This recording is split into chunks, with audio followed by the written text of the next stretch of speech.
Here to see that when Jesus called Matthew to leave his old life and follow Jesus, Matthew was forever changed. This tax collector, who may have been motivated by greed and committed wrong acts, has changed into someone who understood Jesus better than the Pharisees did. I see that he had to overcome two major things to follow Jesus: his own old way of life that was not pleasing to God, and the feeling of condemnation and being despised by his own people. Matthew did not enjoy his way of life, but rather was longing for love and acceptance by God and his people. Externally, we may see these types of people as the Pharisees did, as not wanting to change, not desiring God, and as satisfied in their own sinful and worldly life. But how could this be true when all humans were created with a soul marked with the purpose of knowing and worshiping God?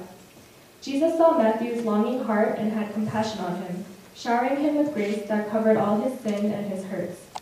Matthew's decision to follow him was immediately shown, not just by his act of getting up from the booth and following Jesus around physically, but by following Jesus' conduct. Jesus had shown him the starting point of living a life of grace, and he in turn followed. Matthew threw a feast at his house in honor of Jesus and invited his friends that included other tax collectors and sinners, which probably included prostitutes and social outcasts. To Matthew, this was a great opportunity to share the same divine grace that he receives with others who longed for and needed it. To Jesus, this was what he came on earth for, to pour himself out for the lost people of this world and show them God's true heart. To the religious leaders, this was unthinkable and utterly disdained that these rampant sinners would have the nerve to spend time with someone who knows God. They desired condemnation for these sinners and wanted recognition for their choosing to live a life of doing holy things. To Jesus, we are all in the same boat. The prostitutes, tax collectors, and religious leaders are all sinners before God. To me, Jesus says to go learn the verse in Hosea 6:6. I desire mercy, not sacrifice, and acknowledgement of God rather than burnt offerings. God commands me to show Jesus' mercy to others, and God commands me to show Jesus' mercy to others as he has shown me. But without experiencing Christ's mercy over myself continuously, I've learned it is difficult to be merciful toward others, whether in my heart or directly to them. When Jesus calls me to follow him, it's not a call just to do this or that, but to know his amazing grace that I do not deserve. Out of his heart, I see others, both believers and non-believers, with love and compassion. When Jesus says, follow me, I am to show love and grace to everyone around me and in this world.